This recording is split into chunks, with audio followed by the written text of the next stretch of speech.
untuk memperbaiki sholat, kuncinya 2. 1, izin. Untuk memperbaiki sholat, kuncinya 2. 1, selalu bermohon kepada Allah untuk mendapatkan rahmatnya dalam sholat. Saya ulang ya, selalu bermohon kepada Allah untuk mendapat rahmat Allah dalam sholat. Itu ada di Quran surah ke-2 Al-Baqarah ayat 45 sampai 46. Sudah? Saya merasakan sekarang jarang ada orang sholat dengan menggunakan rumus Quran itu. Yang penting sudah sholat gitu kan. Ya, ibu pernah nggak mengharap rahmat Allah sebelum sholat? Supaya dirahmati dalam sholat. Pernah nggak? Ya? Coba deh. Makanya ibu masuk masjid ya. Kalau masuk masjid itu doanya apa? Allahumma ftahli abwaaba. Ya Allah, mohon bukakan untukku pintu-pintu rahmatmu. Tuh ya. Mau masuk udah diajari oleh Nabi. Jadi sebelum masuk masjid, saat langkah kaki kanan itu dilakukan, minta apa? Masjid fungsinya untuk apa yang pokok? Sholat.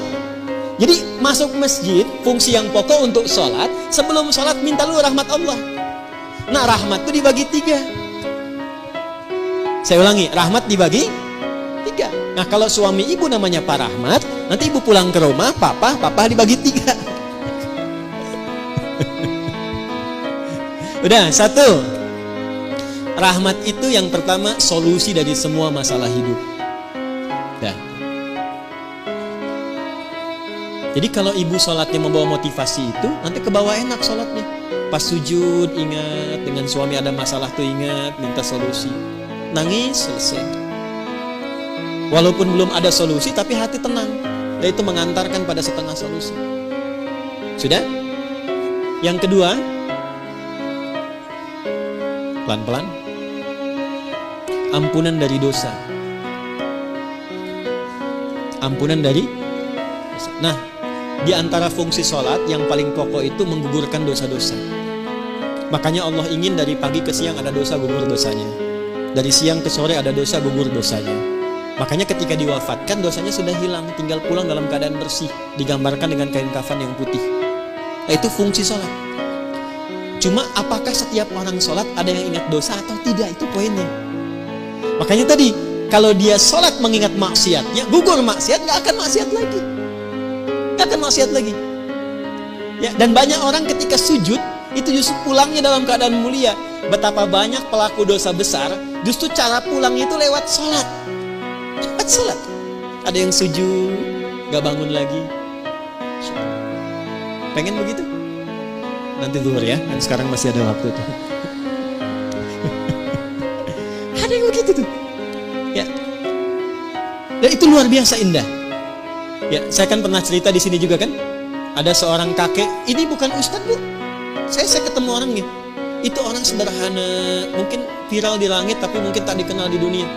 Sederhana orangnya, nggak disebut kaya, biasa saja. Pakai kaos, cuma jagain masjid, azan. Hari Kamis itu, ba'da asar sedang puasa. Puasa sunnah loh. Di masjid nunggu buka. Cuman tiduran, merem-melek tuh. Diwafatkan di tempat yang beliau mengabdi, di masjid. Dalam keadaan puasa, ba'da asar menjelang maghrib wafatnya. Cuman tiduran, merem-melek, ngantuk meninggal. Hati-hati tuh belakang tuh, merem-melek tuh. 2. Yang ketiga, bagaimana caranya supaya saat sholat bisa mengingat ada kesalahan yang diampuni? Maka dibuka dengan bagian ketiga. Perhatikan bagian ketiga. Sudah? Yang pertama tadi apa? Solusi. Berarti jawaban dari doa kan? Yang kedua apa? Ampunan. Yang ketiga, rahmat itu dalam bentuk husnul khatimah. Bentuknya apa? Husnul khatimah. Kalau sudah bicara husnul khatimah artinya ingat wafat. Ingat apa? Karena itulah Nabi mengajarkan pada setiap imam saat akan mengimami, berbalik dulu kepada makmum menyampaikan kalimat ini.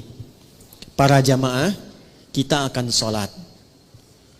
Mohon hadirkan kehusyuan dan rasakan dalam sholat ini, mungkin ini sholat terakhir yang kita tunaikan dan boleh jadi kita akan wafat dalam sujud kita.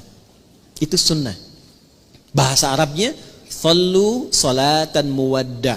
Jamaah, jadikan sholat ini sebagai sholat perpisahan kita untuk bertemu dengan Allah Subhanahu wa ta'ala. Pernah nggak merasakan begitu? Nah, makanya imam tidak harus pakai bahasa Arab, karena ini bahasa yang boleh disampaikan dengan bahasa Indonesia. Rapatkan saf, luruskan. Paham tidak? Istau, paham?